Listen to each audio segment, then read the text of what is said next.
గత 1 year నుంచి ఎలక్షన్లు, తర్వాత మళ్ళీ సెంట్రల్ ఎలక్షన్లు రకరకాలుగా జరుగుతూ ఉన్నాయి. కామన్గా ఏంటంటే ఇలాంటి సందర్భాల్లో మార్కెట్కి అంత స్లో డౌన్ ఉండే కామన్. ఈ స్లో డౌన్ అలానే కొనసాగుతుంది. ఇదే టైంలో మళ్ళీ హైడ్రా లాంటి చట్టాలు తీసుకొని వచ్చి సో రియల్ ఎస్టేట్ మార్కెట్ మీద కూడా కాస్త ప్రభావం చూపిస్తుంది అని చెప్పి వినిపిస్తున్నమాట.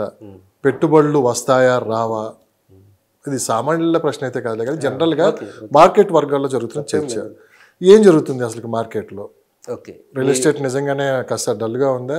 ఈ ఎఫెక్ట్ ఎంతో కొంత చూపిస్తుందా మార్కెట్ మీద?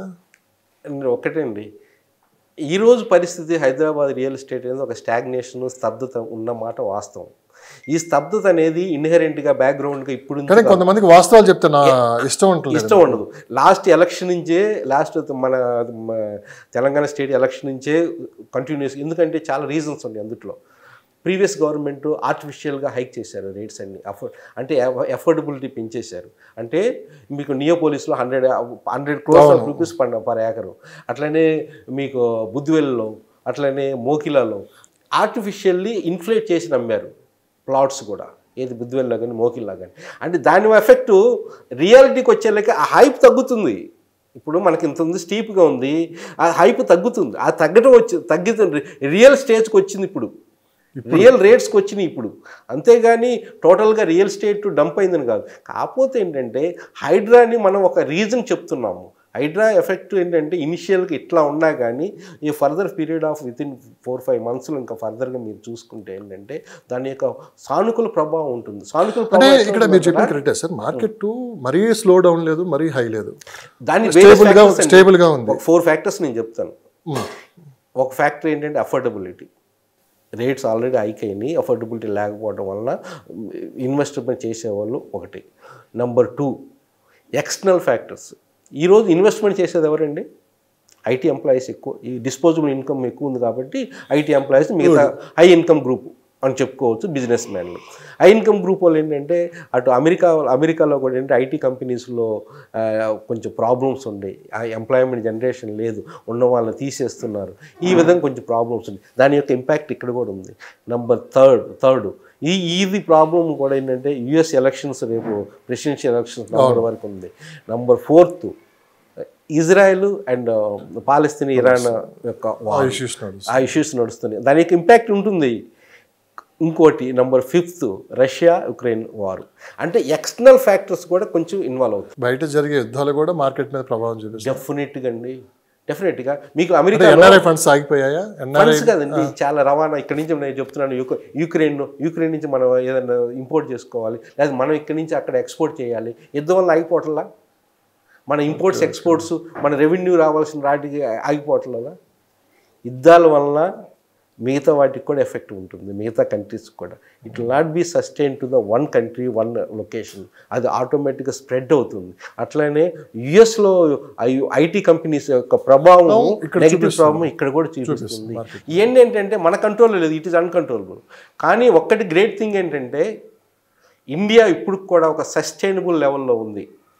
వాటిని కూడా ఓవర్కమ్ చేస్తూ ఫైనాన్షియల్గా ఇప్పటికి ఆర్థికంగా బలోపేతంగా ఉంది. మళ్ళీ ఇండియాలో కూడా హైదరాబాద్ పరిస్థితి ఇంకా స్ట్రాంగ్గానే ఉంది. ఇక్కడికి వస్తున్నా హైదరాబాద్ ప్రజెంట్ హైదరాబాద్ మార్కెట్ ఎలా ఉంది? ఈ బయట జరుగుతున్న ప్రచారాలైనా నిజంగానే మార్కెట్ డల్ అయిందా? చాలామంది ఏంటంటే మార్కెట్ చాలా స్లో డౌన్ అయిపోయింది, ఏం చేయాలో అర్థం కావట్లేదని చాలామంది అంటారు. జరగాల్సిన బిజినెస్ బయట జరిగిపోతూనే ఉంది. మరీ ఆటో పైలట్లో కాకపోయినా కానీ మార్కెట్ తన పని తను చేసుకుని పోతుంది అంటారు కదా, అట్లానే బిజినెస్ కూడా రియల్ ఎస్టేట్ మార్కెట్లో బిజినెస్ కూడా అలానే జరుపుకుంటూ వెళ్తుంది. గత 1 or 2 weeks నుంచి కూడా మార్కెట్ కాస్త పెరిగిందని చెప్పి వినిపిస్తున్న మాట. ఎందుకంటే హైడ్రా వల్ల మార్కెట్ పెరిగింది అని మాట వినిపిస్తుంది. హైడ్రా వల్ల కాస్త రేట్లు కూడా పెరిగాయి అంటున్నారు. ఎంతవరకు నిజమే? రేట్లు పెరిగాయని నేను చెప్పలేను కదండి, అది అంతవరకు వాస్తవం అనేది నేను అది తీసుకునేది క్లారిటీ అనేది రాదు. కానీ ఇప్పుడే రాదు పెరిగాయని. ఎందుకంటే అంటే ఇప్పటికైనా ఏంటంటే ఒక మంచి ప్రాపర్టీని చూసుకొని కాస్త రేట్ ఎక్కువైనా పర్లేదు, అందుకే కాస్త రేటు పెట్టడానికి ఇష్టపడుతున్నారు అని కాదు. దానికన్నా ఏంటంటే ఇది బయర్స్ మార్కెట్, సెల్లర్స్ మార్కెట్ 100%.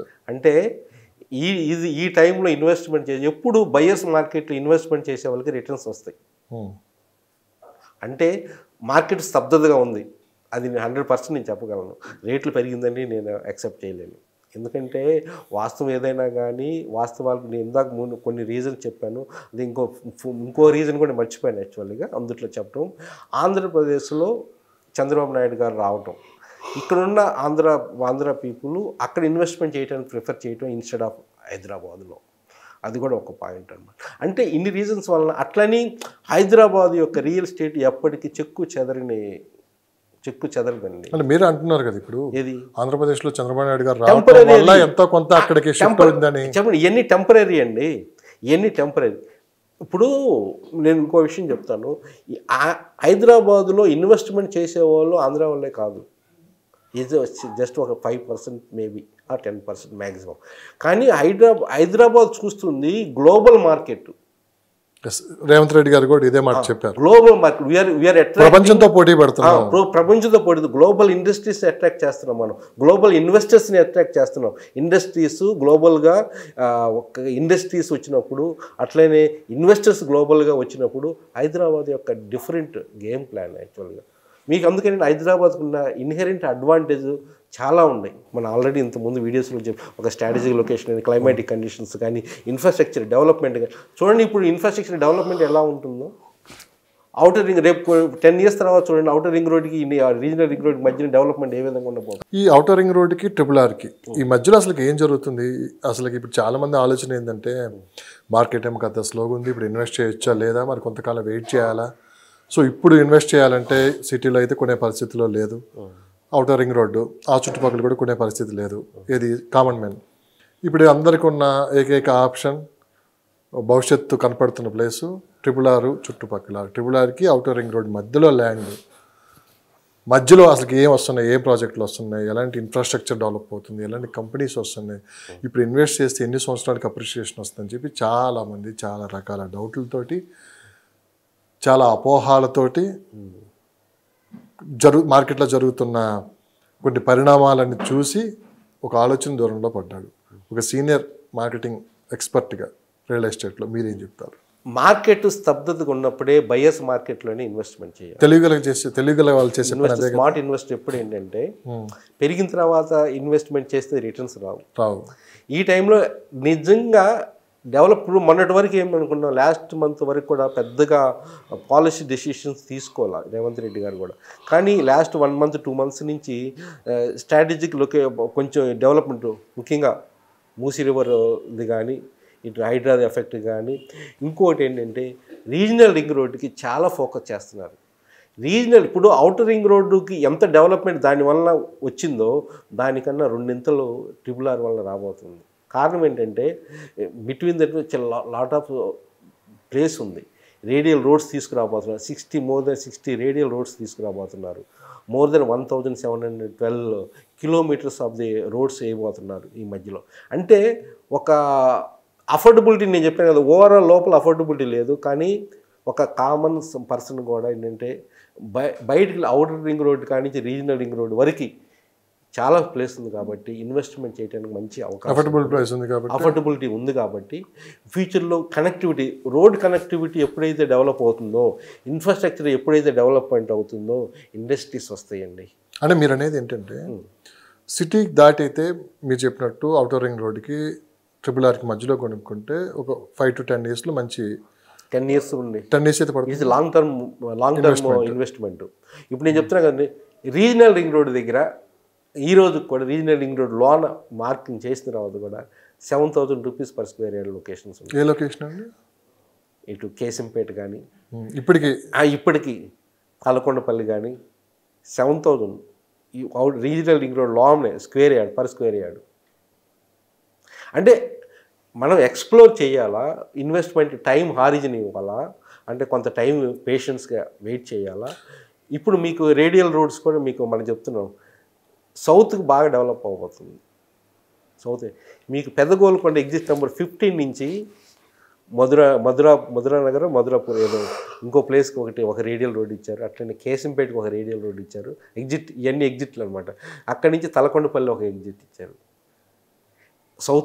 సౌత్లోనే ఎక్కువ ఇచ్చారు ఈసారి. మీరు గ్రీన్ ఫీల్డ్ రోడ్స్ అని, అంటే గ్రీన్ ఫీల్డ్ రోడ్స్ అంటే కొత్తగా వేయబోతున్న రోడ్స్.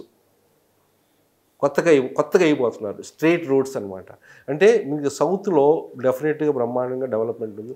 ముఖ్యంగా ఏంటంటే రీజనల్ రింగ్ రోడ్ ఆ ప్రాంతంలో ఏంటంటే ఒక్కసారి వస్తాయండి రీజనల్ రింగ్ రోడ్డు. వీళ్ళు ఇప్పుడు గవర్నమెంట్ బాగా కసరత్తు చేస్తుంది, చాలా ఫాస్ట్గా మూవ్మెంట్. ఈవెన్ అవసరమైతే సెంట్రల్ గవర్నమెంట్స్ కూడా చాలా వరకు ఏంటంటే నితిన్ గడ్కరీ గారిని కలవటం కానీ, నంబర్ ఆఫ్ టైమ్స్ కలవటం కానీ, దానికి సంబంధించిన విషయాలు చాలా ఫాస్ట్గా డెసిషన్ తీసుకుంటున్నారు ఆల్రెడీ. మీకు ఆమన్గల్ వరకు 300 ఫీట్ రోడ్. ఇప్పుడు నేను చెప్పిన రేడియల్ రోడ్స్ అన్నీ 200 ఫీట్ రోడ్స్.